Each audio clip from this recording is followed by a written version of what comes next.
Tuhan bersamamu dan bersama rohmu. Inilah Injil suci menurut Yohanes. Dimuliakanlah Tuhan.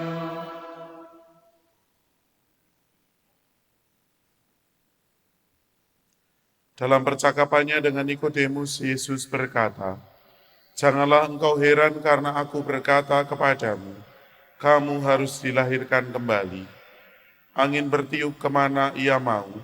Engkau mendengar bunyinya, tetapi engkau tidak tahu dari mana ia datang atau kemana ia pergi. Demikianlah halnya dengan tiap-tiap orang yang lahir dari roh."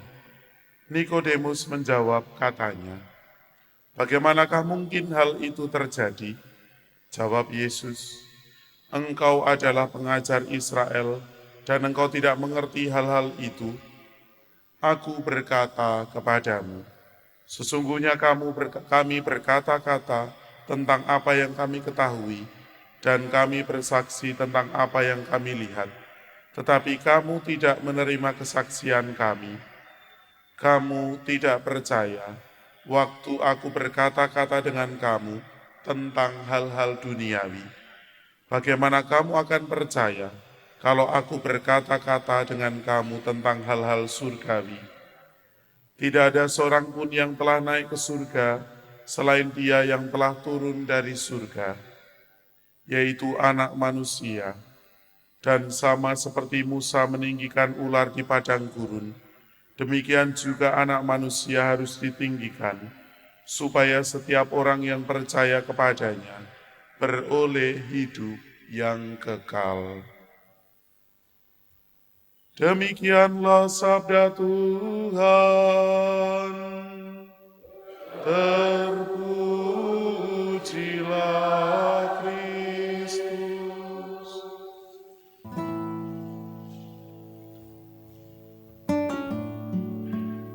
Para saudara dan saudariku yang terkasih dalam Tuhan, ibu bapak, adik-adik sekalian, gerak roh seringkali tidak dapat kita rasakan atau kita lihat atau kita pandang, kita dengar. Tetapi ada gerak roh, barangkali seperti yang disampaikan oleh Tuhan Yesus, sama seperti angin. Tidak bisa dikendalikan arahnya kemana, tetapi kita bisa melihat dampaknya atau kita bisa melihat efeknya.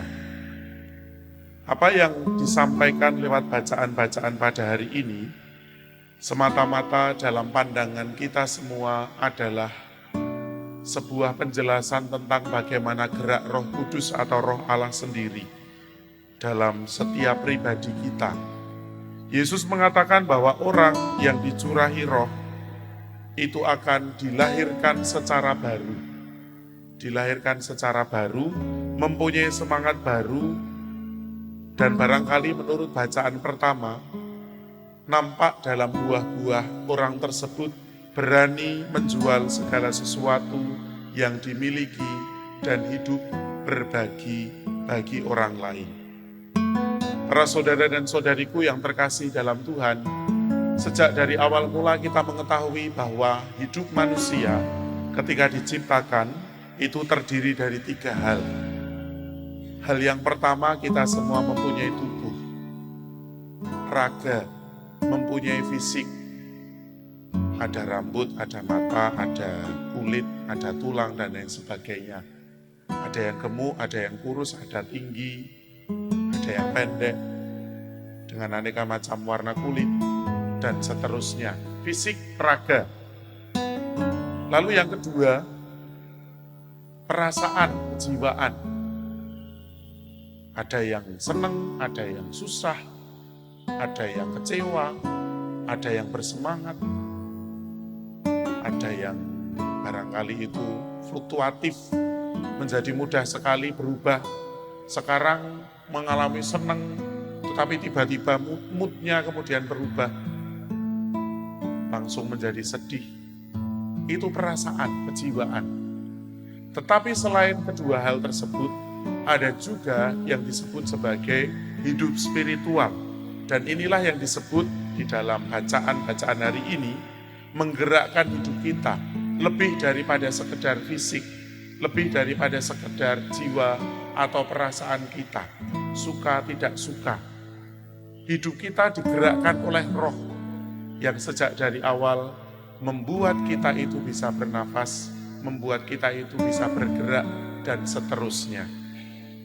Roh dari Allah itulah yang dihadirkan kembali dalam peristiwa Paskah. Dan Yesus mengatakan kepada Nikodemus, orang akan dilahirkan kembali. Bukan dalam arti dimasukkan kembali ke rahim dan kemudian itu dikeluarkan. Bukan seperti itu. Tetapi rohnya lah yang dilahirkan secara baru.